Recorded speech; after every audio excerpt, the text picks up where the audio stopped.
Okay, so I would like to get our meeting. Okay, so I would like to call our meeting to order. And please stand for the Pledge of Allegiance.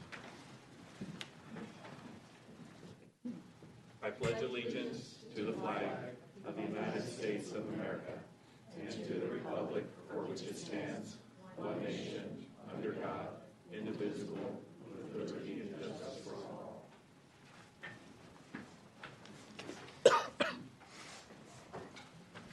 Can we have the roll call, please? Councilmember Anstandig? Here. Councilmember Rogers? Councilmember Turner? Here. Councilmember Wolsheimer? Here. And Mayor Craig? Here. Thank you.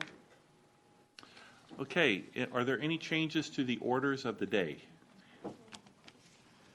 Okay, at this point, I would like to take us to oral communications. As I mentioned earlier, on the consent calendar tonight, item number 9 only is in regards to the rezoning of the property that is the Hacienda Inn right now.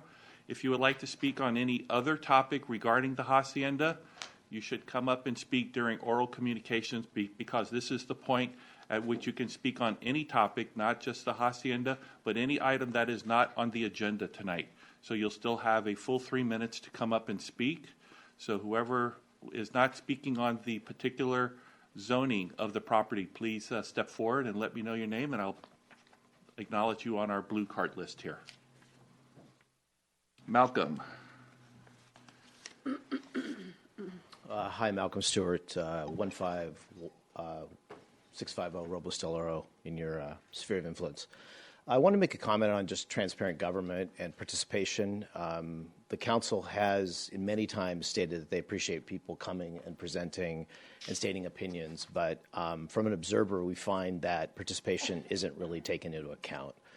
There's very little discussion that happens after public input is sought, and some council members, and I'm talking about you, Councilmember Turner, show up and completely just read out predefined statements. You read a 3-page monologue on how you're going to vote last council meeting and referenced no input received from anybody, and there was no discussion. 2 meetings prior to that, where we voiced objection to what was going on, you asked no questions, and you spent more time asking about the cost per square foot of, or linear foot of curbing on asphalt than you did about a zoning issue that was dramatically impacting the community. Thank you. Thank you very much. Roger McCarty, were you going to speak on the zoning, or did you have something else to say regarding the Hacienda? I'm just here to again say that my hope is that as we have stood all this time, that the church will eventually get taken off and that the Hacienda will be approved. I think that, once again, following as much as I have, it's so interesting. The city has approved us for 21 units on 1 acre, so it seems funny that people are worried about 9 on an acre, and when we get 21 to an acre. So if 9 isn't very good, 21 seems like it's even worse. So my hope is that you'll approve the Hacienda and take the church off of all of this and put us back to the way we were before. Okay, thank you. And Shahab Hatam Tabizi? Yes. So I have a written statement that I've emailed to the City Council. And, when I went through the building of my property with the County of Santa Clara, we went through a number of things. We went through geology. There is no geological report here. There is a geotech report. Geotech is done by an engineer that says what type of foundation you need. Geology is done by a scientist that will tell you whether this hillside is moving or not. And when you have alluvium hillside, the County of Santa Clara, Mr. Jim Baker, the geologist, told me, you shall obtain a in-depth geological study showing me that this hill is not moving. And when you cut into it to the degree that is discussed here, more than 10 feet, that you will not impact the neighboring lands. There is no geological study here. When you go through the permit process with the County of Santa Clara, they look at land development engineering. They look at drainage. They want to ensure that the water, the rainwater, goes to the ground beneath you, not to Highway 9 or the emergency drainage, storm drainage. No such a study is done here. Planning department approves of it, which is very much what you do here, and they want to make sure that you are not within 100 feet of Highway 9, impacting this historic route. Department of Roads and Airports approved of our project to build a 5,400 square feet home. Department of Roads and Airports, you're putting a street here. They need to review this. You haven't done this. Environmental health. You have enough pipeline to connect to West Valley Sanitation. You need to get a permit from them. I paid for my permit before even obtaining my building permit. And then the fire marshal. See, this is the process they have. I asked them, can I have my grading permit so I can go there and grade the property, because I have to wait for the building permit. See, all these 6 bureaus that I discussed, that I mentioned here, you have to win approval before you win the approval. All right. From Thank the, you very from the much. building. So the net of it is that you have bypassed Are you finishing up? Because your No. 3 minutes is up. No, I need more than 3 minutes. I'm sorry, sir. We're only giving people 3 minutes tonight. You gave I the gave other him party. 3 minutes. No. You gave Hacienda. They're the Hour. applicant, so they're allowed to have more time. So I need you to please. So basically, you Are have you received finishing up? this, and like I one would or like- two sentences, okay? Okay.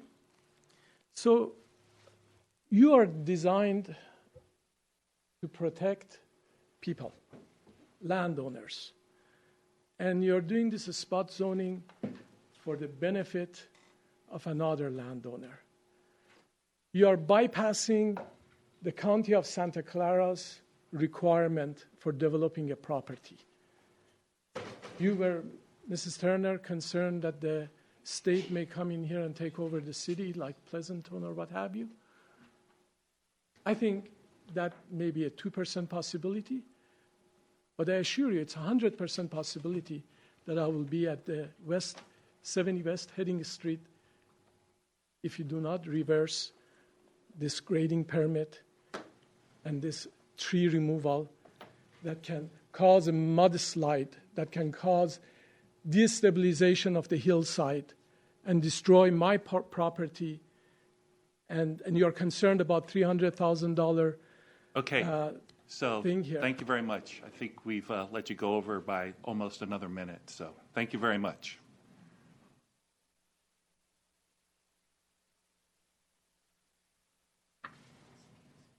Philippa Alves?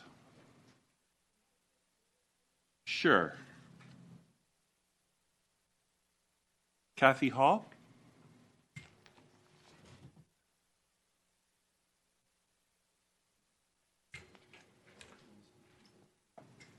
Hi. So I'm Catherine Hall.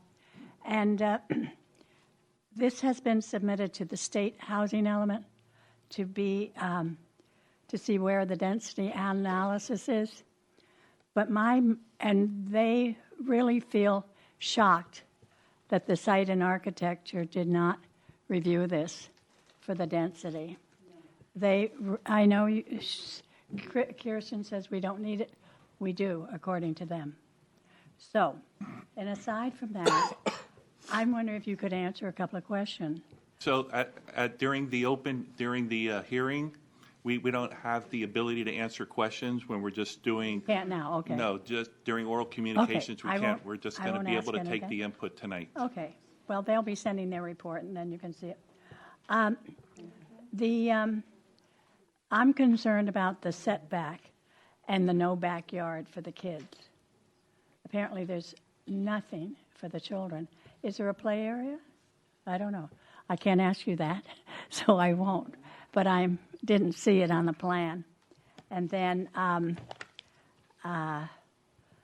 I also am concerned, and I hope someone takes notice of this, of the trees, the 66 trees coming down. I know I'm a record, an old record, but I really feel you are doing an injustice to everyone to cut down 300, 600-year-old oaks. They have the same oaks I have on my property, and I would do anything not to cut them down unless they're absolutely diseased. And I looked at the analysis of the trees, and they are not diseased. The worst we had is fair. Well, fair can be treated. We have ours treated by an arborist, and it comes back. Isn't that wonderful? And I think you could do the same thing.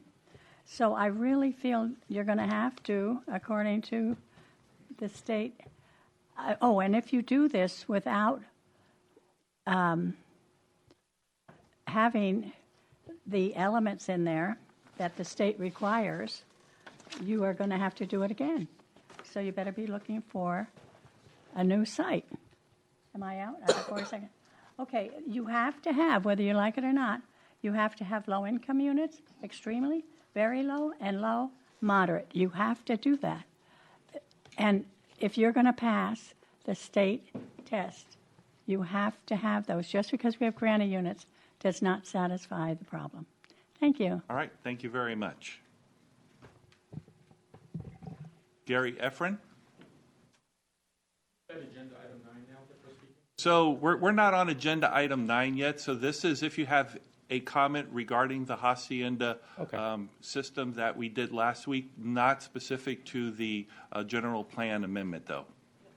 What about the general development I'm standards? sorry, what? To the pre-zoning we did. What about the general development standards? That is what we're going to do during oral communications today. So is now the time Yes. to speak about Yes, Okay, it is. great, terrific. So when we spoke last week, by the way, Mr. Mayor, council members, thanks for having me. My name is Gary Efren. I live at 15680 Robles del Oro. When we spoke last week and approved the project, there were 20-foot setbacks on the west side of the property.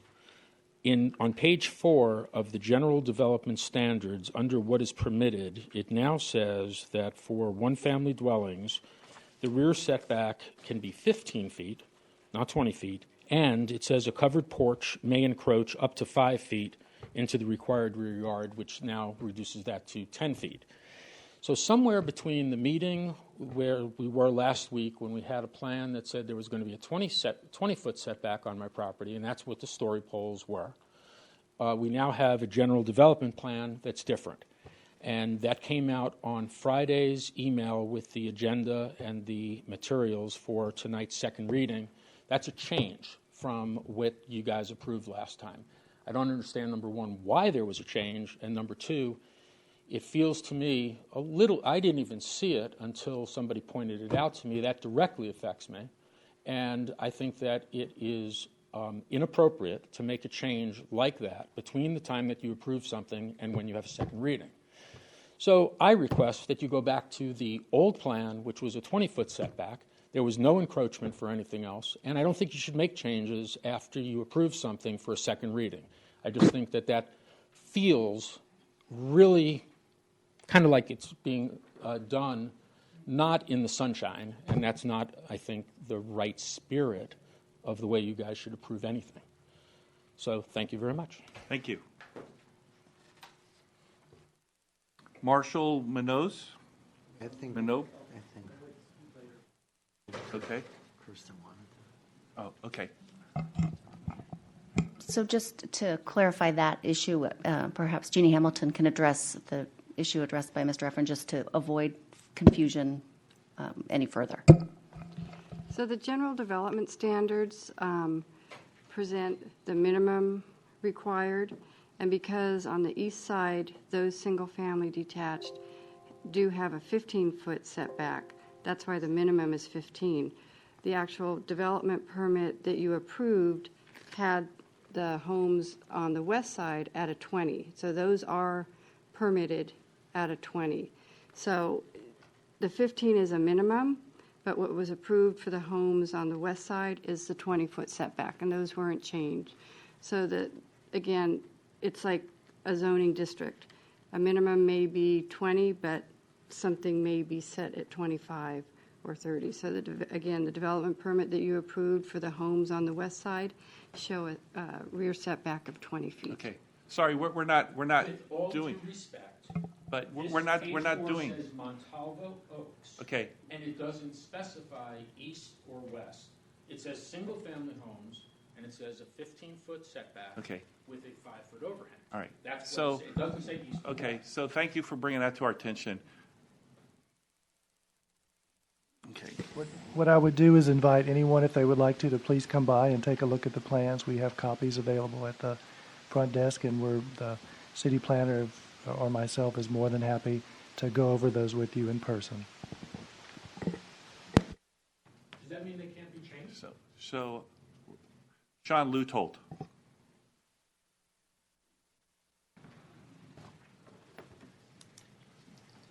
Thank you. Sean Luthold, 15619 Carrell Court. Thank you for having me speak tonight. I really am speaking to the zoning and the second read issue, Okay. but I'll go ahead and put it on now. Well, but if you're going to do that, we're going to have to pull that item from our consent calendar and do that separately. Okay. So So is if you that want okay? to, no, if you want to handle this all now, that's fine. I'll speak now on the. And on then the come oral back later. communication. If Okay. needed, come back later. Okay, great. Okay, thank you. Really, I've watched, and I'm sure everyone has watched, what has developed over the last week regarding the discussions that have come up on Nextdoor, and I think that's a great sounding board. What I've seen on there is that there has been nothing new, and I don't anticipate that the council will be hearing anything new today. If something completely new and unheard of came up, of course, it might make sense to consider that in light of the discussion of the second read. But I urge the council to carefully consider what we've heard already about trees and about setbacks and the concerns of the neighbors. Those are all very valid. But I really want to put my voice out there that the council did the right thing in approving this plan. Council and staff did exceptional work in a very short period of time, which was necessary to do. But it comes on the back of 10 years of study and work on this project. So I think we're ready, and I think this was a well-done plan. I urge the council tonight to continue forward with the Hacienda plan and keep it on track. There's a lot of benefits to having that go forward, including the benefit of allowing people who may have concerns about it to air those in the forums that are available to them other than the city council meeting after you move ahead. So thank you, everybody, and I urge you to continue forward tonight with the second read. Thank you very much. Yes, Mr. Mayor, just for the sake of clarification, I know we haven't gotten to the consent agenda issue, but maybe it's easier for order just to, I would move to remove item number 9 from the consent agenda and be handled separately. Okay. If that's, I don't want to be out of order, but I think it might clarify for some of the speakers when they might want to speak. Okay. Need a second? So would you like to make that a motion? Yeah, make that a motion to pull second item that. number 9. I second Okay. that motion. So since we have Councilmember Wilsheimer on the speakerphone tonight, can we have a roll call vote, please? Do you want me to do it random? I'm sorry. Councilmember, or Mayor Craig? Yes. Councilmember Anstandig? Yes? Councilmember Wilsheimer? Avert?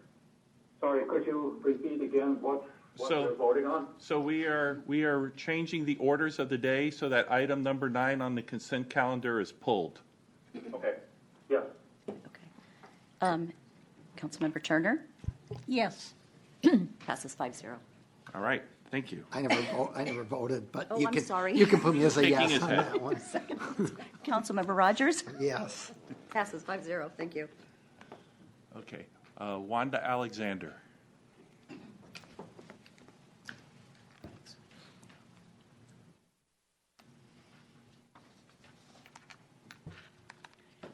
I wanted to make a comment first, and that is, when the developer was talking about how much money everyone's going to make from this, eliminated the amount that the developer's going to make.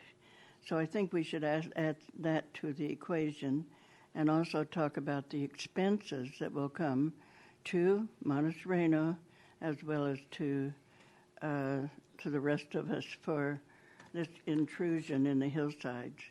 Primarily, I'm talking about hillsides and the fact that this decision to zone to multifamily housing, intruding on the hills, destroying our canopy, our protective canopy, and also eroding our watershed so that it no longer gives us fresh water.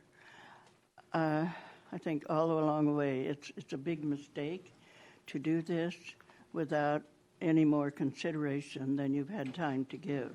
It's been too short a time, and we need to be sure that all the bases are covered. I understand the state is putting a wildfire tax insurance on the hillsides and on the areas where they're wooded. And those of us who live in the hills have to suffer, and not those of people on the flatlands. So this thing needs to go down on the flatlands, not destroying our quality of life and our breathing and our drinking clean water. We've got enough problems without having this. Thank you. Let's see. Gal Garnier.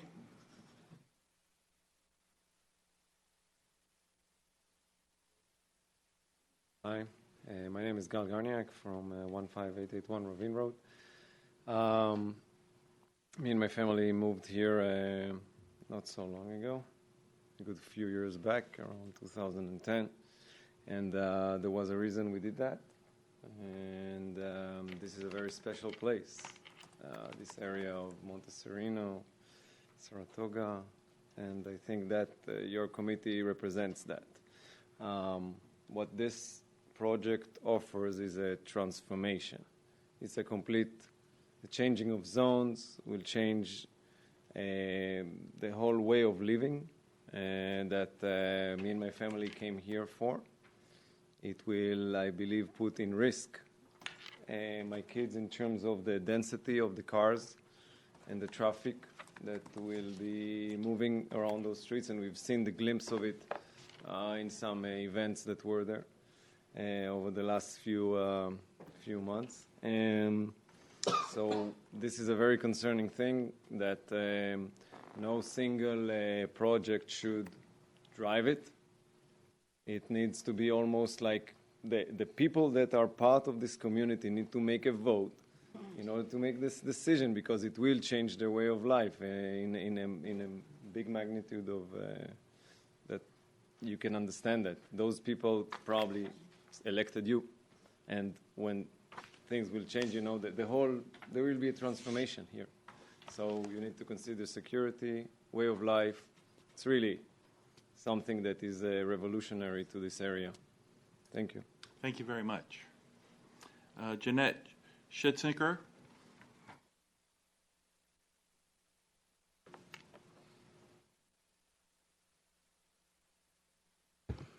Mayor and council members, I appreciate the opportunity to speak this evening. I want to first say that on behalf of my husband David and I, we do not object to a project being constructed at the La Hacienda site. We do not object to low-income housing being provided, nor multifamily residences being provided. However, we do object to the density of the project, which is not in keeping with the surrounding neighborhood. We believe it's going to create additional traffic hazards that we don't have at this point in time. We believe the removal of heritage oak trees is wrong. It's taken hundreds of years for them to grow. They protect our environment. They help to clean up the breathing air that we have, especially with all the additional traffic that we now have on Highway 9 due to people going to and from Highway 17 on the weekends. We object to the risk of additional traffic getting in and out of that site. And for those of you who have been down here on a Friday or Saturday evening and you see the activity coming from the existing restaurant, you cannot get through Austin Way, the upper or lower part, without putting your life at risk, because people frequenting the restaurant park on the shoulders and in the street. We realize that once that's developed, we'll no longer have that to contend with, because hopefully people will park on the hacienda site itself. We also believe that the primary beneficiary of this development is the city of Monte Sereno, whom I understand has 2 lawsuits pending that will be settled amicably or perhaps go away. And the site will also allow you to satisfy the requirement that you have from the state to provide multi-housing units. We believe that there's an element of self-dealing by the city with this project, and that there's not adequate oversight and really looking at all aspects of it. When you look at the design of the project, it does not appear to be of the quality that one would expect.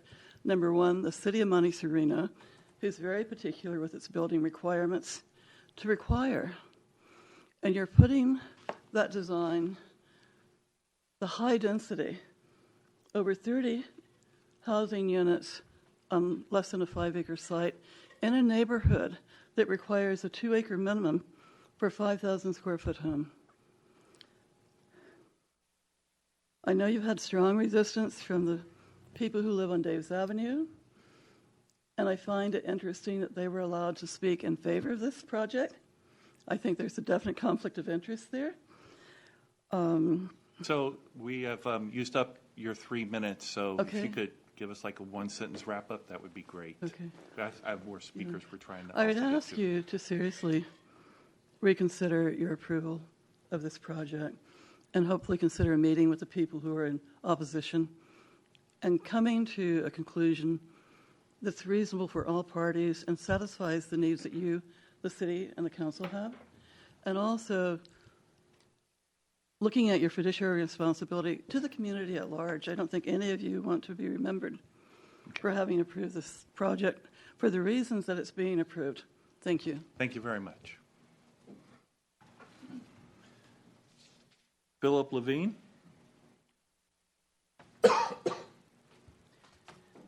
Good evening. I am one of those people on Dave's Avenue, and yes, there is a conflict of interest. The conflict of interest is I'm concerned about the members of the church and the school children. If you don't care about them, keep the zoning over there. Everybody's concerned about the traffic, but reality is the traffic is going down. It's shown by reports. So my message is stay the course. This last-minute message is crazy. We've been dealing with this for 10 years. They pointed at poor Commissioner Turner. She prepared herself. That's good. She listened. This has been going on for 10 years. This isn't new information. Think of the school and think of the church and think of the parishioners. Also think of our responsibility for the overall community. Also remember, this is an issue for Monte Sereno voters. Like I've said before, we need to be sympathetic to our neighbors, but the bottom line is you guys are voted in by us. You're not voted in by the county. Please keep that in mind. The last thing I just wanted to point is there's always concern on traffic. Remember, the commercial property is going away. The restaurant's going away. Personally, I hate to see that go away because I love their brunches. So I'm kind of sad that Russ is getting rid of it. But this answers a lot of questions, and I think the real question you guys got to add, no solution is ideal. But you need to keep in mind, this is for Monte Sereno. It's for Monte Sereno voters that voted you guys in. And also, your alternative is behind a church for someone who doesn't want to build. And it's also across the street from a school that has existing traffic issues now. So you have a report in front of you that says traffic's going to go down. You've got a lot of opposition from non-Monte Sereno voters. And again, I think you should be sympathetic and listen to their views and take into account when you can. But the bottom line is, as a Monte Sereno voters, this is for Monte Sereno voters, and the Monte Sereno voters are the ones who are going to have to pay the bill from the state if they get sued. If these other people are so adamant about Monte Sereno voters being biased, ask them to indemnify us and pay the bill when we get sued by the state. Let them put their money where their mouth is, because we're the ones who are going to have to pay the price. Thank you very much, and I urge you to stay the course Again, this has been talked about for 10 years. Thank you very much. Thank you. Ed Turner?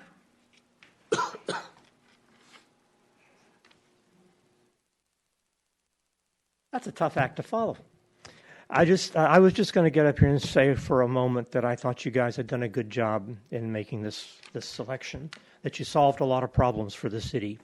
You solved the multifamily housing problem. You have gotten out of the lawsuits, and most importantly to me, you've taken that property off the table. If that property remains as it is, it will eventually get developed, and there could be as many as 180 units there. So I think you have headed off a much worse situation in the future. Now, I want to add, people have been complaining that you're not listening to the citizens. I sat here through all of that meeting last week, and I saw you listening to people. I saw you make changes. I saw you vote unanimously to require the developer to put trees in the neighbors' properties, to change the size of the trees fronting Highway 9. So clearly, you were listening and acting to the extent that you could. I think people may not understand that this is a requirement of the state, and that Monte Sereno has no choice but to find some place to put 15 units of multifamily housing. And having spent years looking at various properties around the city, this is far and away the best place to do it. And I wish people would try to understand that. A lot of these complaints are very valid complaints, but they ought to be taken up with Jim Beal and with Evan Lowe and with the folks in Sacramento. Thank you. Thank you.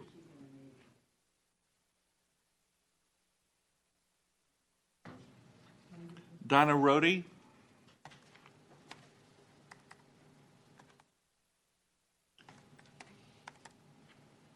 Donna Rohde, 17807 Daves Avenue.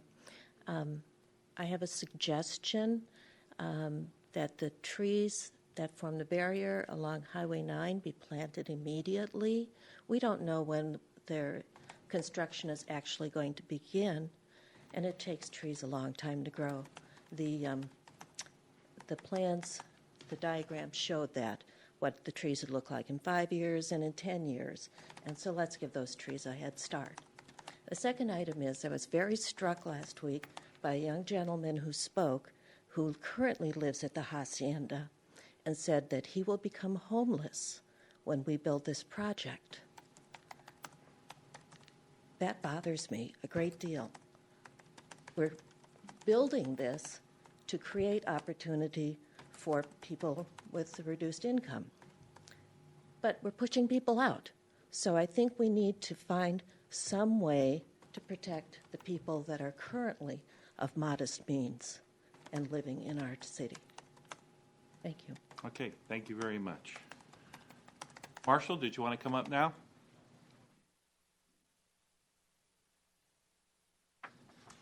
Hi, my name's Marshall Minobe. I live up on Ravine Road.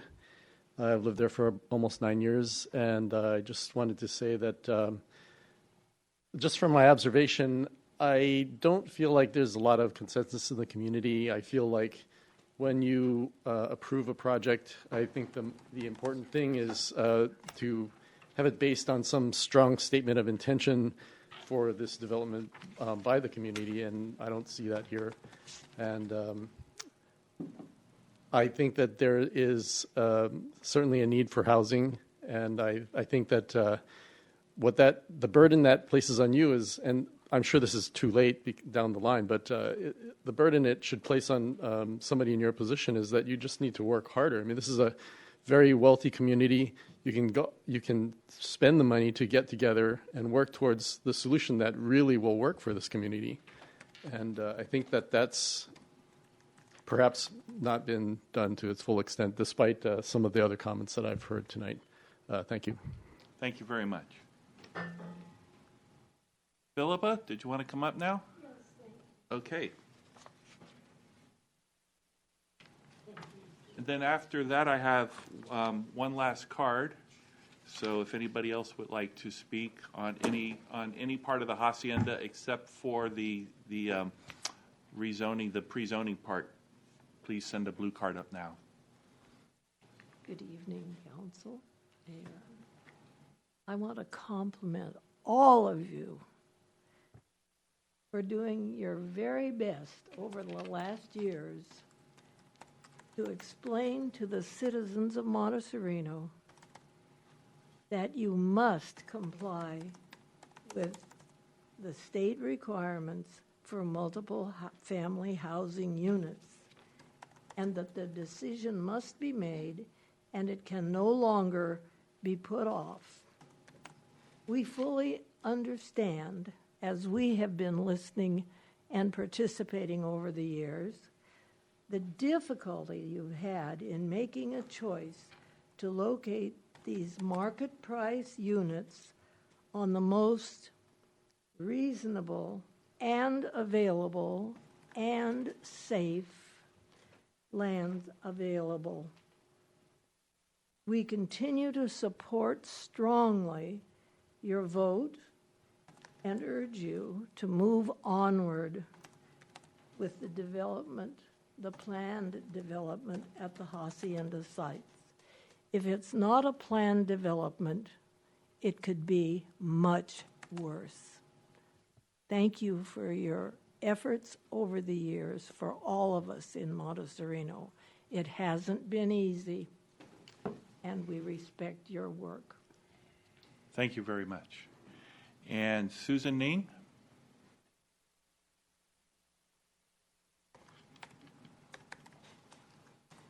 My name is Susan Ing. I'm one of those who live off Dave's Avenue, and I want to say thank you. This problem or issue has been going far too long. Let's not kick the ball down the road. I'm in support of the Hacienda multifamily housing. Yes, this is a heaven, a piece of heaven. Yes, it's a piece of heaven where all big houses with gates and everything. We can share this piece of heaven. Yes, this development will benefit one developer, but it also will benefit 36 families, and I welcome them. These are not going to be trashy families. These are hardworking families that's going to join our community, and I welcome them. So let's not cry over change. Change is real. Nothing is permanent but change. We need to welcome change. We need to control the change. If you do not move on with this project, somebody else will. And as some gentlemen say, when that somebody comes, the development could be more than 36 homes. I just calculated, is it 4 acres that we're going to develop? Based on 4 acres, I think it's more than 4 acres, 36 homes, we're talking about 5,000 square feet. Not too shabby. Not everyone can afford to have 1 acre of land. And not everyone can afford to have beautiful homes. My home probably is not the most beautiful, but it's a home. You make it beautiful. It will work. We can share. Traffic, yes, it's horrible. So it's something that I think Monte Sereno can work to, I don't know, the traffic, traffic, water. This is an issue not just for Monte Sereno, it's for the whole world. Our population is growing. California is growing. Jobs is growing. That's the reason why we have so many people. We cannot just say, don't come to our heaven. We need to share. We all need to learn how to share. Homes are homes. And I actually look at the project. They're not ugly. I think that it is really, I don't know why people call that project ugly. I've seen uglier project housing. All right, and they are smaller than that 5,000 square foot. Palo Alto has ugly housing. I can afford to live there now. Would we call Palo Alto as ugly city? No. So I want to commend you guys for making this difficult decision, and I want to say that listen to your people. We are Monte Sereno. This is in our backyard. You need to listen to us because we voted you in. Thank you. Thank you very much. Okay, so those are all of the speaker cards I have, so I am going to move on to written communications. And do we, no, you know what, Malcolm? Card be called later. Yes, for item number 9. I'm going to call you. I was going to ask you if you wanted to be called because it wasn't written on here. Okay, so do we have any written communication tonight? No, we do not. Okay, thank you very much. So items 1 through 8 on the consent calendar, do I have a motion to approve those? Motion. Second. I have a motion and a second for items 1 through 8. You vote on your pads. Well, we need to do roll call for, because of, You can You still can do vote all and then you Okay. ask him. All right. Go into it, yeah. I do not have a voting button. Because we haven't made the motion yet on the pad.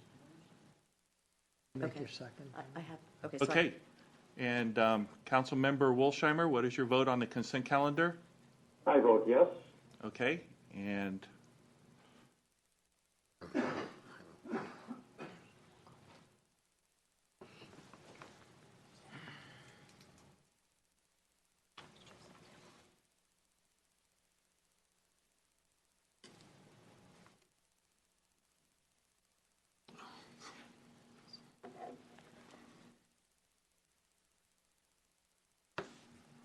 do you want to just go ahead and give me your vote? Vote yes. Okay, I'm going to have to call. okay, so go ahead and record the vote, please. Okay, so I've got all votes in. There you are. So it passes 5-0. Okay, so item 9, and item 9 is the pre-zoning of the Montalvo Oaks Hacienda Housing Development located at 18840 Saratoga Los Gatos Road. And are there any changes that were made to this since the votes that we had last week? No, so this item is just the pre-zoning. So what it does is it designates this site as a PD, a planned development designation, and nothing on that has changed. The PD permit, which was approved at the last council meeting, is the approval that includes all of the details, the development standards. This tonight is just to designate the site as a PD to make it available for a planned development. Okay, and then just to address a question that we heard during the oral communications, no changes have been made to the PD plan either, correct? That's correct. Okay, so the buildings have not moved, the setbacks have not changed, trees haven't moved or anything, correct? No. So with a plan development permit, you have a site plan, and that site plan spells out the specific details of each particular lot. The general development standards are the minimum requirements, but the guiding document is that site plan. So the site plan will show you the setbacks of each particular lot. None of that has changed since the last meeting. Okay, thank you very much. And I did just want to address, Yes. we did receive 2 correspondence for tonight. They are presented in front of you. There was one letter received by Canis Tracy Law Firm on behalf of the property owners to the west. The majority of that letter deals with the applications that have already been approved, therefore the letter is untimely. But we would address specifically the issues regarding the zoning. They're raising concerns about the setbacks, the height limits, the variances, the size, the exterior balconies, all of those, and that they don't comply with our zoning standards. In this case, this is a PD, and that's what a PD does. It allows you to vary from your standards. So this site was designed with the planned development site plan, and it has all of those development standards that the council considered at the last council meeting. So those are the regulations that we need to follow. It is not consistent and is not required to be consistent with our existing zoning designations. The other issues addressed in the letter, as I mentioned, regarding tree removal permits, that was approved at the last meeting. However, we did study all of the trees that are addressed in that letter. One issue was the tree screening measures, and if the council will recall, at the last meeting, the applicant offered and the council accepted the offer to have the applicant install landscaping along both the west and the east properties. They'll work with the neighbors to obtain their consent, and if they aren't able to come to an agreement, then the planning department would decide the amount of landscaping that would be necessary. The other issues regarding the Santa Clara County process, this property, if annexed, will no longer be in Santa Clara County, so it will follow the City of Monte Sereno process. The entitlements, this process that we have just gone through, it did go to various departments. It also went to other agencies with their opportunity to comment, including Caltrans, including the county, the water district, the sanitation district. And any comments received from those agencies was included in either the conditions of approval or the mitigation measures. In addition, when the project is actually submitted for development, the plans will again be routed to various departments for comments to ensure compliance with issues like drainage and other issues, fire issues, Caltrans right-of-way issues. All of those issues will be addressed at that time as well.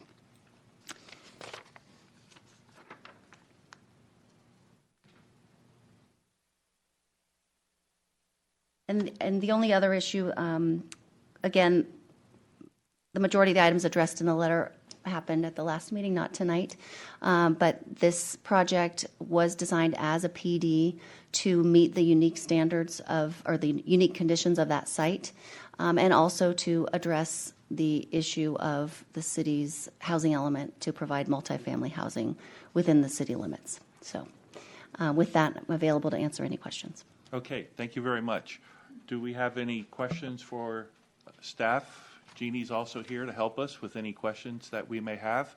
I'll start with Councilmember Turner. No questions. Okay, Councilmember Wilsheimer. No questions. Okay, Councilmember Anstanding.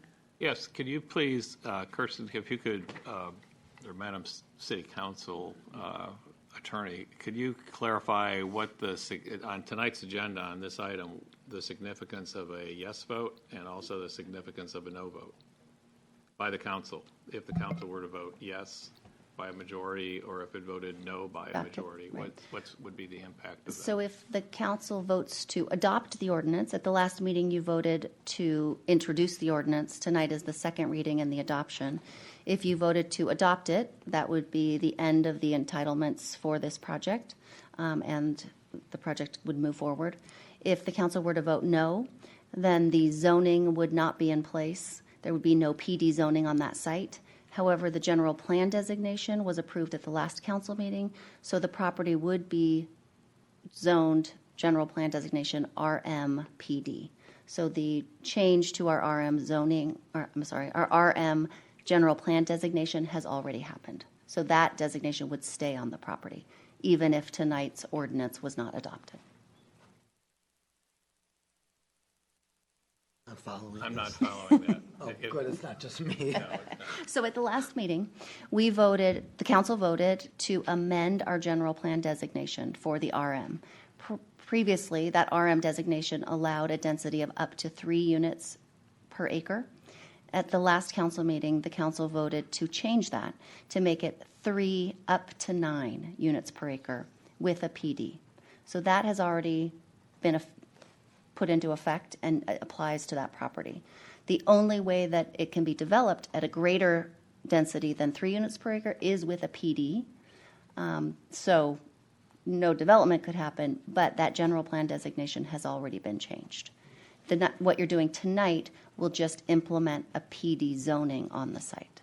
And if the PD zoning is not approved, then even though it might be zoned currently from 3 to 9, that doesn't mean that you would have to, that the council is bound by developing it to its greatest density. That's correct. They would have to come forward with another plan development request. Thank you. Okay, Councilmember Rogers. No questions. Okay. At this time, I would like to open it up for public hearing. Malcolm, I have a card for you.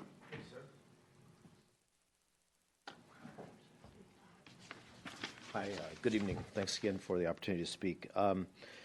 So I want to just give some caution to council as they consider this tonight. In past weeks, the specter of the boogeyman at California HCD showing up and suing the city has been mentioned a lot. And it's getting whipped up by people on Dave's Avenue who claim to be housing advocates when in reality there may be some safety issues they're really interested in, but it's really about NIMBY. They don't want it in their backyard. They want it in mine. I actually spoke to Craig Nichols at HCD on the 8th of June, the Friday before we had our hearing on this last time. He told me he hadn't cracked the Monte Sereno file in 2.5 years. This whole plan that's here a copy was never sent to him prior to that meeting. And basically, we're acting locally here like this specter of HCD coming down to enforce something is, right hanging over us like a dark cloud. We're not even on their radar, okay? So I think that needs to be clearly understood. The density here is really an outrageous example of spot zoning. Mr. Huff, former Mayor Huff, mentioned last time a case of Foothill Communities versus the County of Orange, which was a spot zoning case of 154 units, senior family housing in a single-family neighborhood. That case went on to the appellate courts, and I don't think your council has fully read it, but it states very specifically that spot zoning is not illegal in all cases, as long as it serves a substantial public purpose. And you may be able to point to the multifamily units here as substantial public purpose, but the issue you really have is that you've given 21 single-family homes away as a gift to this developer to incite them to develop on this site. And those 21 single-family homes have no public purpose. So keep that in mind. I think you're going to see it in a lawsuit. I've had multiple people contact me and ask for details about what they can do. So it's something that is on the horizon. Mr. Efren also spoke already tonight about the differences in the PD and what's in the site development with the 20-foot setbacks. So I understand how that's come up, but it's sort of unfortunate because a lot of people saw 20 feet and they didn't realize now that there's going to be a zoning designation in the city that can be possibly used in the future, which would allow 15-foot setbacks behind single-family homes with a 5-foot overhang allowed. So that means 10 feet. It also allows, which wasn't brought up yet, accessory structures that are up to 16 feet high with 0 lot line setback on the rear. In the document in front of you tonight, there's no mention of a rear setback. What this means is, even for this PD, somebody in that area can come and put a 16-foot building right on the back of my line. And just for comparison, the Santa Clara County zoning for R1 ESR, which is what you have along the west side of Hacienda there, the back setback is 25 feet. So I'm enjoying a 25-foot setback as a county resident, and I've got somebody who can come to zero lot line and drop an accessory unit on there. So that wasn't in the disclosures for this, and I think you've got a failure on just overall disclosure for the project here, and you ought to go back and revisit that. Finally, in terms of immutability of this plan, it specifically states that site and architecture review will not be required for PD. You've got a city where every single remodel build has site and architecture, and you're allowing here the city planner to make a decision on external changes, and it goes to site and architecture if they believe it's discretionary. They can send it there, but they don't have to. It's a lot of discretion in a single person when everybody else in the city has to go through site and architecture review. So just some points to keep in mind as you consider this voting tonight and the overall plan. Thanks. All right, thank you. I don't have any more cards to speak on this item, so I'm going to close the public hearing, and I'm going to bring it back to council and see if we have any further questions. Are there any other comments from staff that they'd like to comment on? Just want to clarify that on the setback issue. So the general development standards include the minimum requirements. However, it is the actual development plan, the site plan, that dictates what those setbacks are. Those cannot be changed unless they follow the process of amending the PD permit. So it's not as though anyone can come in at any time and just change it. There is a process that would need to be followed. But what was approved was 20 feet on the west side. Okay, thank you. And Malcolm, give us a minute, okay? Please, give us a minute. Can an owner of one of the units on the development put in an ADU? They cannot put in an accessory dwelling unit, but they can put in an accessory unit, yes. Okay, thank you.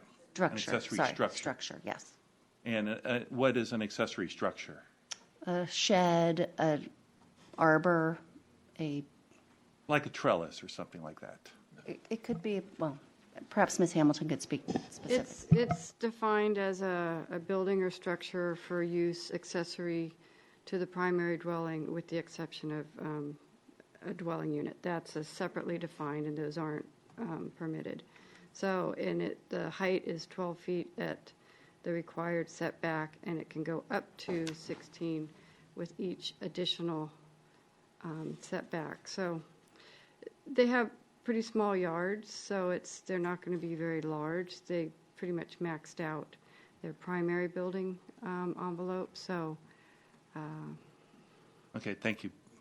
So they are not going to be livable units? No. Okay, those thank are you. not allowed. Okay, so at this time, this is not a time we can do question and answer, okay? So, well, do you have an issue specific to the multifamily zoning? I need you to fill out a blue card then. Please come up and we'll let me amend yours to put item 9 on it. Okay? So we've closed the public hearing already, so we're not taking any more comments from the public, okay? Well, I think he wants to speak. Okay. Do you want to ask him a question? No, I think he. Oh, okay. I mean, All right. it's one more person. I think right. he should speak. Come on up.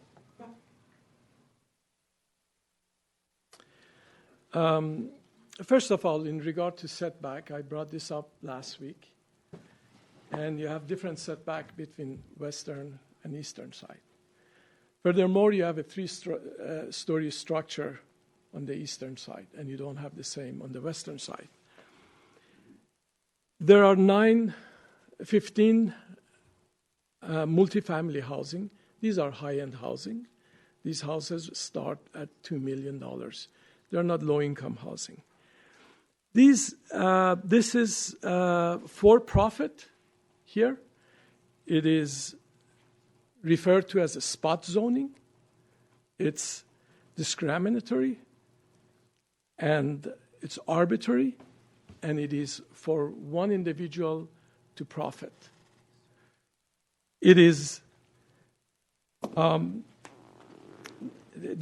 developer can simply place these 3 structures in the middle of the development where it doesn't impact us, the neighbors on the eastern side.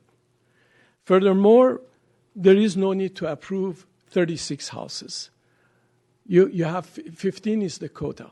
It is strictly for one's benefit to the disadvantage and destroying the hillside and removing trees and exposing my property to a building that's peering into our living space and a hillside that's going to deteriorate and result in landslides. And you're doing that without a geology report. One action item from last week was alluvium was brought up here, that these hillsides are not stable, they're not bedrock, and you can't go in there and carve into them without a geology study. I was told specifically by the County of Santa Clara that you shall not excavate without a geology study, which is the study of the movement of the land. These hills are moving, and you excavate there, and you put a retaining wall there, and trees start falling on my side, and they may cause bodily injury. Eventually, with those trees gone, there will be mudslide. What is bad for earth is bad for the people. It's only good for an individual here to profit from it. And it is your job to protect the citizens of this and not to favor one landowner over another one and destroy their property and their life savings. I'm not here to threaten that I will sue the city, but I will assure you that I, my family, and my tribe will not let this thing happen. We will not let our property to be destroyed. We will not let that happen. Let me make that clear. There are many people that are opposing this, and yet, to profit an individual, you are approving of building 36 homes. Okay. Well, thank you very much. This is wrong. Thank you for your time. Okay, so we'd like to close the public hearing again and bring it back to council. And we'll start on my left side this time. Councilmember Rogers. Always start with me. My feeling is that I just think that this is really a short-term solution. That's how I feel. And the solution is with the state. And I believe that 4 years from now, we're just going to have more lawsuits. And that's my feeling. And that's why I'm personally voting no for this. Okay. Councilmember Anstany, did you have any other questions or comments? No questions, but comments. I'm going to go on a little bit here, so get comfortable. Back in 2006, when I suddenly became unemployed because our company was sold, I volunteered to participate in the city because I thought it was an important thing to do. And since then, I've spent the last 12 years working with the city in a variety of functions. First 2 years was on site and architecture. and then after 2 years, approximately 2 years there, was appointed to fill a vacancy for Alan Arts, who had to leave the council, and then ran twice for office to have the opportunity, having been voted in by the voters, to sit in this position. During that time, we have faced a variety of issues that are of great importance to the city, but nothing as significant as this. This is far beyond anything that we've encountered over the last 12 years that I can recite. When I was on site and architecture, we handled multiple applications that citizens in our community came forward with for development. And we didn't accept all of them. We rejected a significant number of those and sent them back. And those individuals sat down and met with their neighbors, and they worked out most of those issues. And ultimately, I think it's fair to say that even though there's a couple that are still being built, unfortunately, it's taken a long time for some of them, but ultimately, compromises were reached, and there were compromises which everybody walked away from saying they won a little bit, lost a little bit, but ultimately everybody got what they needed. And subsequently, being on council, as I said before, an issue of this magnitude just hasn't come forward, and this is a very, very significant change for us. Because if you'll remember, when this issue first came up and we were charged by the state to come up with an area of coming up with a variety of housing, we did the Days Avenue meeting, which we've all talked about in the past, and nobody in the city wanted it in their neighborhood. And, the folks that lived on Dave said, not around here, it's too dense already. And everybody that lived near City Hall, we talked about putting it here in this area, and the neighbors on that side, the neighbors across the street, nobody wanted it. And there were other sites that we identified as well, even along Winchester. And everybody said it's not a good place, not a good place. But, the idea came up about, well, what about La Hacienda, the property that was there? And through a lot of conversation and a lot of working, we came up with a compromise, and the compromise was reached, I think, Andrea, it was reached in 2013, I believe, in 2013. And from 2013 until now, basically about 5 months ago, maybe 6 months ago, and I don't have the exact date to pinpoint it, when we were first submitted with any idea about a proposal on this property, because there were none. There was no application that was submitted. During that time, there was no activity in terms of presenting anything to us that we could work with. And admittedly, we gave it pretty limited zoning with respect to how many units per acre could be developed on that property, with the idea of meeting the requirement of the state. And the council then, people duly elected, voted to modify the zoning, which was pretty historic for us, and modify it so that we could comply with the state. The unfortunate response to that was 3 lawsuits. 3 lawsuits filed by the developer against the city, and at least 1 or 2 are still pending. And with respect to at least the first 2 lawsuits, there's only been one issue that the developer has been successful with, and that issue relates to a request made to the city, a public records request, to produce your plans on your homes that we had filed, which we consider to be confidential records and did not want to disclose those. And we were ordered by a court to disclose those. And actually, we had to pay some attorney's fees with respect to that because that's what the law requires. And that's the only issue that we've been found to be guilty of. So we talked about fear a little bit last week. You can always say in any lawsuit, I've seen them every day of my life for the last 42 years that I've been practicing law.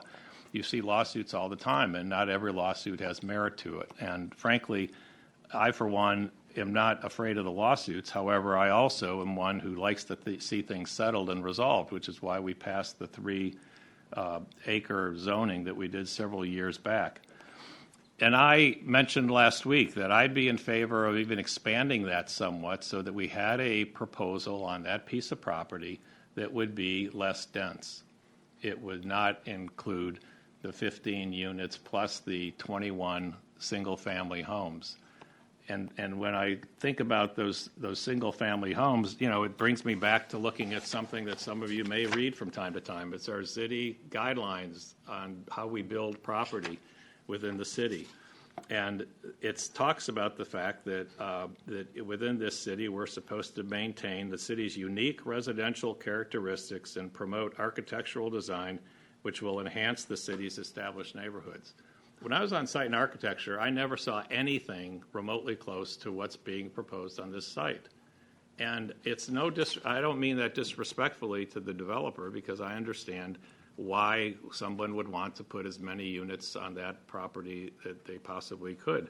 But the bottom line is that even though many of us have the opportunity to expand the homes that we currently own to meet the zoning that exists in our particular homes or our particular residences, it doesn't mean we do it. And frankly, it just seems to me that we're just not, in my view, not acting consistent with our own guidelines that we've established, nor do I think we're acting consistent as a council where, by the way, we passed this by the slimmest of majorities, 3-2 vote, acting in the sense that we're obligated to pass by the vision and values statement that Councilmember Turner and myself drafted and worked on with advice from a consultant. And we were charged in that as our role is to design the benefit, to act and make decisions that are designed to benefit the community as a whole. I think this project does it the way it's currently structured. This is not the time, the place this evening to talk about, the church property and how that was particularly rezoned. If we can't resolve this issue and we pass tonight or say no to this resolution, this second reading, then it seems to me we go back to trying to find a compromise that works for the community. And that, to me, is the solution that we should all be working toward. And frankly, throughout all the discussion that we've had concerning this, my viewpoint has been that we've got to find a solution looking in that regard. But this project, in my view, just simply does not make it. We talked about last week, there was a comment made by a young man who spoke very eloquently about the project. And he talked about the fact that this is an opportunity for the council to create a legacy. I think the legacy that would be created by this would be not a good thing for the city. And my responsibility as a member of the city council is to act in the manner that's, I think, in the best interest of the city. And I think that the legacy is that we're going to be left with zoning of 36 units on this 4-acre parcel. And there is no guarantee, as was indicated last week by our esteemed city attorney, that no one could come forward and ask for zoning similar to that or greater in the future. And that concept of spot zoning is something that we're going to leave a legacy for this council and for next councils to be potentially dealing with. And that's a lot more real than thinking about HCD coming after us, because we've got a lot of properties with a lot of people who are who could see a benefit to financially benefit if in the event you could put a couple properties together, get 4 homes together, and say, let's go for it and let's get 50 homes. Another point to keep in mind that I think is very significant is last week there was no commitment from the applicant to build this. possibly to sell it. Now, if this is sold, there is absolutely nothing that prevents the next buyer, because let's take the scenario. We approve this tonight. What happens next? Well, the folks that have gone after the petition for the church will withdraw their petition.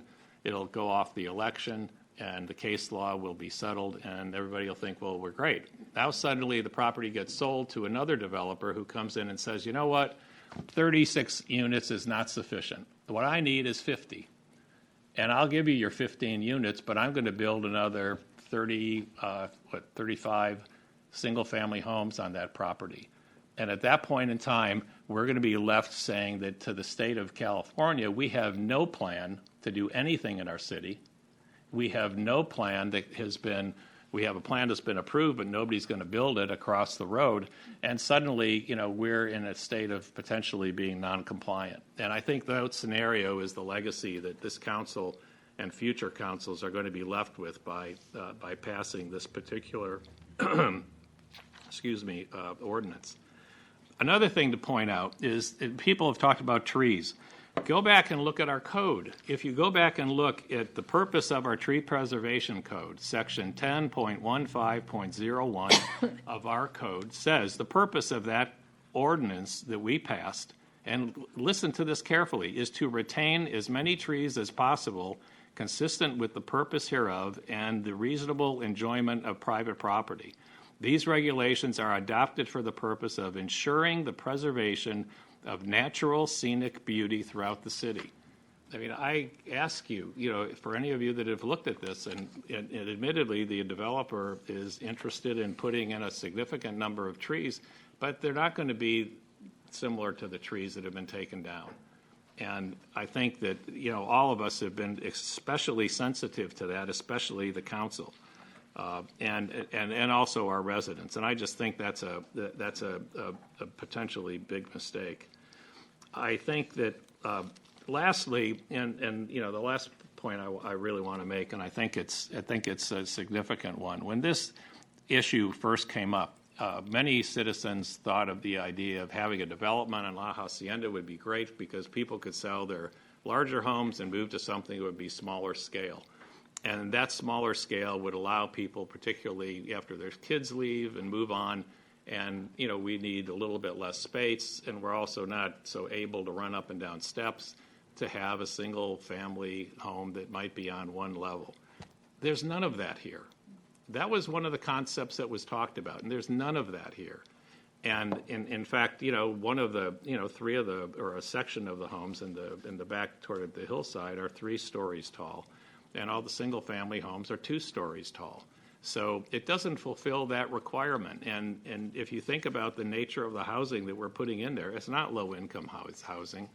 And not to say that's something that we have to deal with today, because I think our secondary dwelling units deal with that issue. But the bottom line is that is not appropriate. All I can say is that, if you drive up and down Highway 9, and we all do it periodically, there's nothing that looks like what this development will soon become. And it's not because I'm opposed to having a development there, because I'm not opposed to having a development there. I'm opposed to having this development there. And I think that, where this matter properly resolves is being, taken back to the developer, if they're interested, and taken back to the council to try to work out what is an amicable compromise, because it is in the best interest of us to resolve the litigation. It is in the best interest to comply with the HCD, and it is in the best interest to reach a compromise that is as workable can be without the significant number of issues that I think people have raised. And I just want to thank my fellow council members for hopefully voting consistent with what our mission is. And I think our mission, and as I see it, is very clear that this just simply doesn't pass muster. And with that, I will cast my vote against it. Okay, thank you very much. Councilmember Wolsheimer? Thank you. I have very little, if anything, to add to what I already said last week. I think this development, even though it's certainly not perfect, I think is the best compromise that we could reach at this point in time. And I think as time would go by without this development, I would be afraid to see something much bigger. One of the speakers earlier tonight said that a huge development could potentially occur at some point in the future, and this development would prevent that from happening. And again, I don't claim that this development is perfect. It's some people tastes are different. Some people call it ugly. Some people call it beautiful. That's not why we're here. We're not talking about taste. I think we laid the groundwork for this to be limited to what it is today. So, as I stated last week, I will be voting in favor. Thank you. Okay, thank you. Councilmember Turner? Yes. So last week, I did a very, very detailed analysis. I put in a lot of hours writing down my thoughts, okay? And I don't think we can look at the hacienda problem in isolation. We have to consider the Baptist Church. The church leader opposed this zoning. They were not involved in the process, okay? And we did this against their will. How would you feel if this were done to you, right? So the pressure for housing in the Bay Area today is just too great. So I believe that by supporting the hacienda development, we have considerable control over the nature and the development and of the character of hacienda. So therefore, I will stick to my vote, and I will vote for the hacienda. Okay, thank you very much. And I'm also going to continue with my support of the project. And I know a number of people have brought up the fact that this has been a fast-track project. Well, it hasn't. This project has been on board since before I was on the council. I was actually in the audience where you are now when this project was first brought forth to the council at a much smaller scale. And there was vehement opposition to it. We had a chance way back then, and I'm going to say way back then being probably around 2008, to have something that was nice, something that was small, and it was thrown out with a lot of prejudice. And over the years, it has not gotten any better.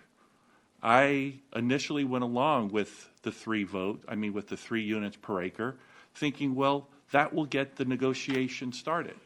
We're going to get together now, we're going to build something great, and we're going to get the buy-in of the community. No negotiation. I went through 3 councils, and nobody negotiated. And many overtures were made. There were problems, I heard. There were some personality problems. There were once the lawsuit started, it really did hinder any of the individual council members to go forth and try to work on a solution. So that was a shame that that's the way that it had to progress. And so here we are now. I'm almost termed out. I have about 6 months left. And at this point, if we don't do something now, I do fear for another council coming in. And as Councilmember Anstanding said, this isn't the end of it. Another council could show up with a new development proposal, and they could add to it. I don't think it'll ever shrink. We've got a situation in the Bay Area now that is just untenable. We need 180,000 units a year. We're building around 80,000. So right now we're seeing the projects that are on the minimum of 15 units per acre. That's what's going up all around the Bay Area. We've been holding it down as much as we can, and we've gotten it to 9. Initially, it was more than that. Before I came on the council and talked with the owner of the property, it was more. And as Councilmember Wolsheimer said, it's not perfect. I would like to see a lot less. I remember when Councilmember Anstanding said, I want less than half of 50. And I'm like, man, let's do it. It never got done. Okay, so here we are 6 years later after that statement, and we went from 25, now we're going to go to 36. Is that the worst thing in the world? No, probably not. As I mentioned again last week, I live across multiple multifamily housing environments, one of them being the old Villa Felice. I live up the street from, I'm sorry, I can't remember the name of it, the one down off of Eaton. And a lot of the concerns that I've heard tonight, I just haven't seen it in the time that I've lived here. So at this time, I would like to accept a motion. Can I just add one more thing? Sure. I just want to go on record to say that I'm also not opposed to a project. I'm opposed to this project. And I just wanted to make that clear. Thank you. Okay. Okay. So at this time, I will accept a, yes. I'm sorry. I just wanted Counsel. to, in response to Mr. Stewart's comments about the accessory structures, we did go back and look at the general development standards, and the reference to the rear yard was inadvertently left out of those development standards. So it should be worded that the rear and side interior setback shall be a minimum of 4 feet. Okay. We would just ask that you amend the ordinance to reflect that. Okay. So I'm going to so move that, and I'm looking for a second on the agenda item number 9, which is the pre-zoning. Okay, we have a second also. Comments? Comments? Yeah, 4 feet is ridiculous. I just can't imagine any kind of a setback like that. And this is 4 feet for a... For an accessory structure. So in our current RM zoning, the rear setback is 6 feet. So if you wanted to make it 6 feet, that would be consistent with the current RM zoning. Okay. So What is RM? RM is multifamily. So that's the current pre-zone on that site. In our, the height limit too? could you change the height limit? Well, no, because you approved the PD permit that includes elevations. So this is just. No, for the Oh, you can. accessory unit. You could, yeah. Okay, because initially you said they could be 16 feet high. They're 12 feet, and then they can go up to 16 if they, for each foot. So if they were, let's say if you said it was a 6-foot setback, if they made it 10 feet setback, it could be 16 feet. Otherwise, at the 6-foot line, it would be 12 feet. At the 6-foot line, it would be 12 feet, and then it could go to 16 for every, it could go up 1 foot for every foot further away. Correct. For a max of 16. For a max of 16. 6 for 12, 7 for 13, 8 for 14. Okay. Thank you. Councilmember Brandstanding. Yeah, this artering that we're doing at this point is exactly the point I was trying to raise earlier.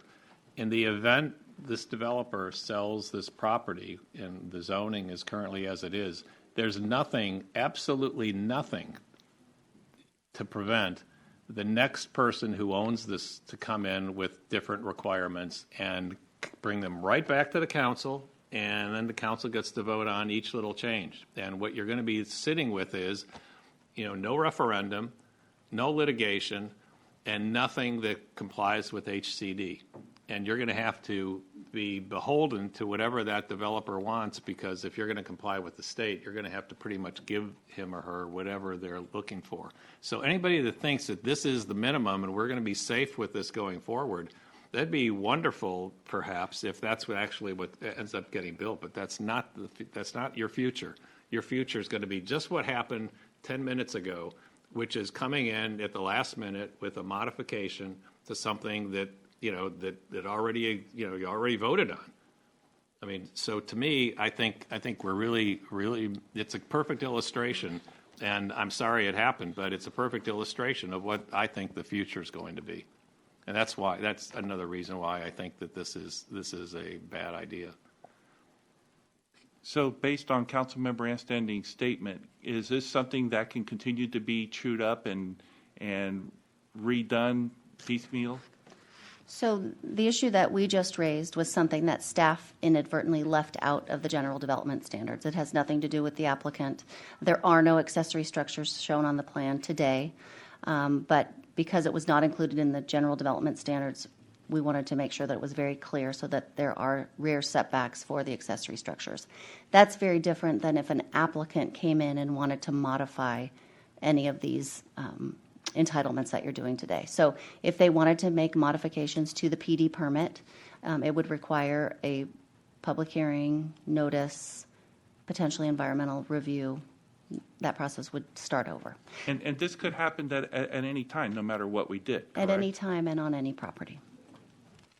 So not voting on it or voting on it doesn't stop the little changes that we could be receiving on any type of a development project. That's correct. And even if we didn't approve this, somebody could still come forward with a project of a much higher density. I mean, they can continue to come forward no matter what we do. Correct. So not voting on this doesn't stop other projects from coming forward, correct? That's true. Okay. So then I would like to amend my motion that we go ahead and approve the pre-zoning, but that we do change the height to 10 feet with 1 foot per set, 1 foot as the setbacks are moved back, so that you can have a maximum of 12 feet or 14 feet. And the rear setback would be minimum of how many feet? Of 6 feet.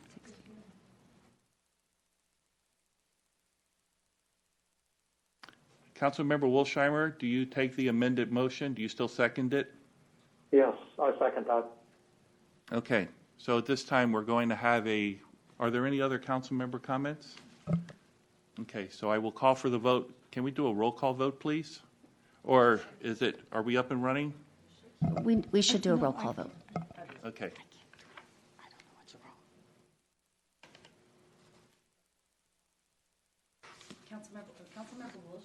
Councilmember Wilsheimer?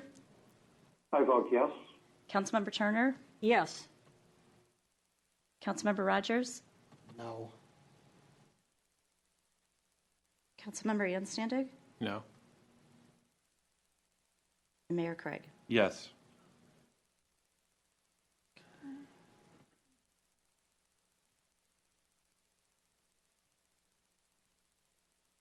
Okay, thank you. So motion 9 passes, and we will be moving on to the next item, which is the budget. Can we take like Yeah, 5-minute so we're going to recess? take about a 5-minute break.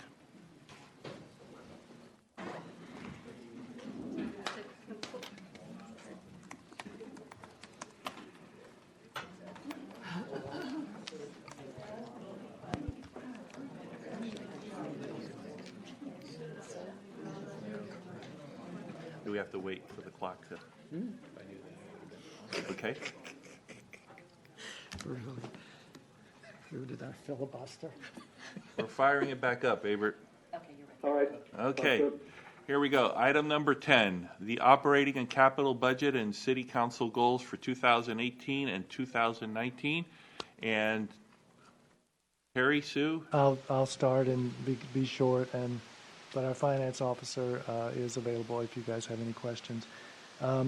Just real quick, the staff conducted a workshop with the council. Sorry, but I can barely hear you. Can you move a little? You know, everyone complains that, everyone says that about me, and unfortunately it's my small town southern upbringing.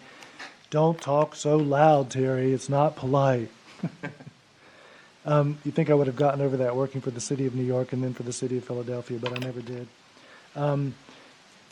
The council, at their meeting on May the 1st, we conducted a workshop, staff did, with the council, talk about the operating budget and the capital budget as well, to get your feedback on our recommendations. At that meeting, the council indicated to us that the items we had put forth into the proposed budget were acceptable, and instructed us to finalize the budget and return for adoption.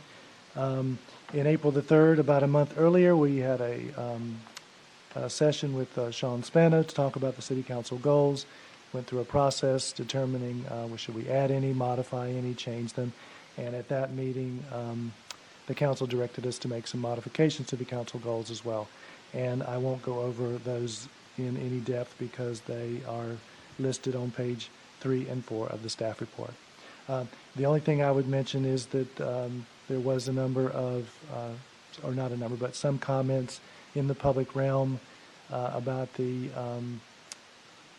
budget item, line item for a potential library facility. And as I stated in the staff report, this is just a line item as a placeholder. If we do move forward, or if the staff will continue to talk with the library, and if they are still willing, we will be moving forward with talking with them about what shape that will take, what the parameters will be. They intend to do some community outreach, and once any agreement, draft agreement that came together, and any of the particular details were all packaged, we would bring that to the City Council for your consideration at that time before we would proceed with anything specific. So as I've noted in the staff report, it is just a placeholder at the moment. Okay. So with that, there were no changes to the original budget because you, the council, did not direct us to make any changes. So that's what Sue has put together and presented to you in the packet. And just note that the recommendation includes adopting 3 different resolutions. They don't, in this case, they do not need to be considered separately because they are one package as part of the budget. Okay, thank you very much. Do we have any questions for staff?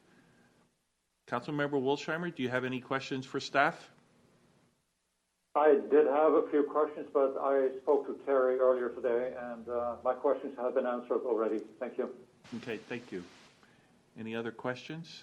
Okay, so at this time, the motion that we would need to make would be to adopt do we just take the top item, or do we need to vote on each one of these separate?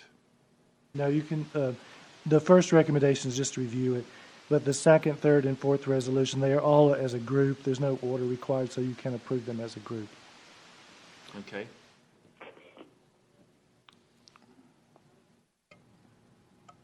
I would move, may I?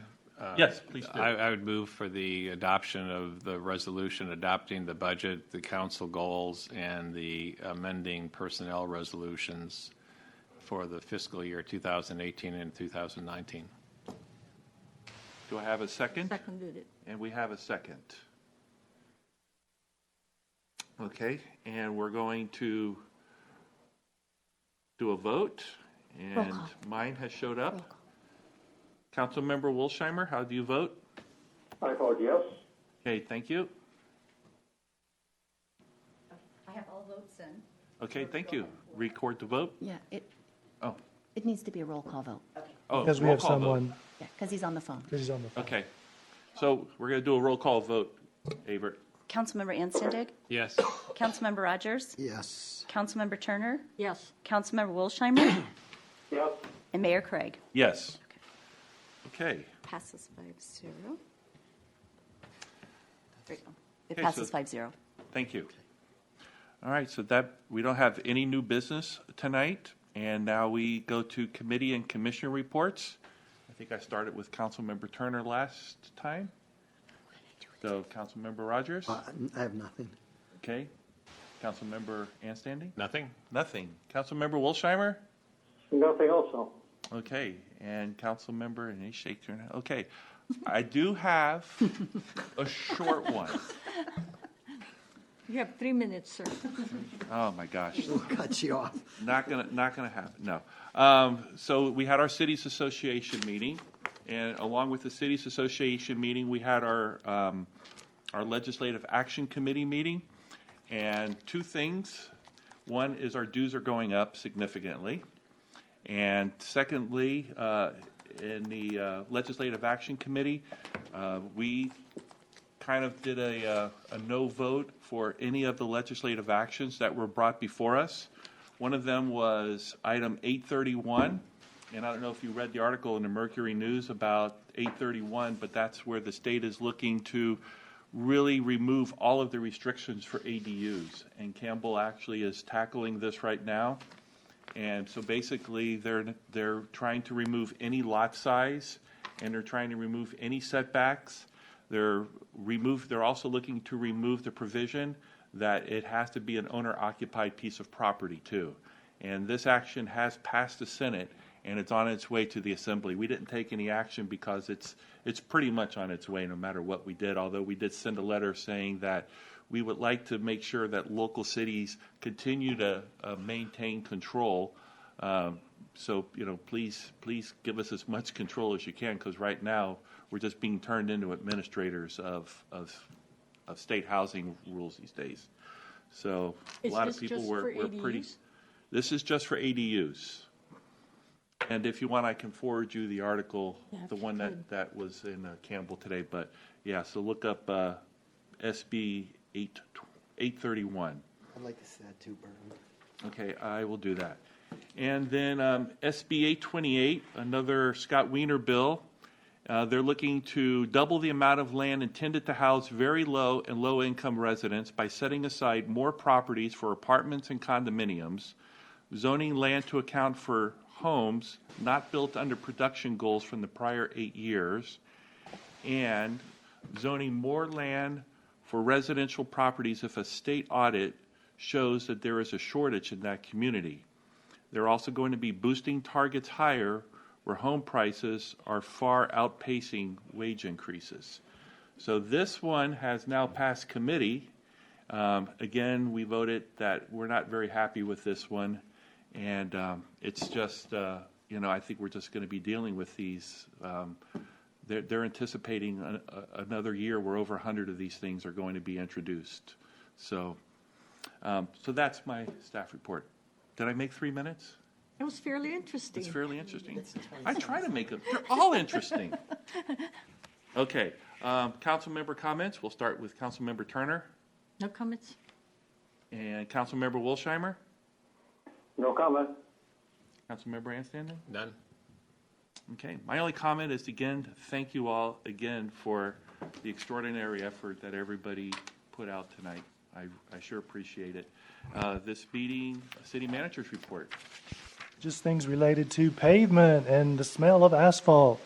I don't know if everyone noticed, but the first part of the pavement management program for this fiscal year was actually completed last week. And they have done all of the preparation for what would be the resealing that's coming next week. This week there will be a break, so nothing is happening this week. But by the end of Friday, the end of the day next week, believe it or not, we should be complete with our entire first-year program.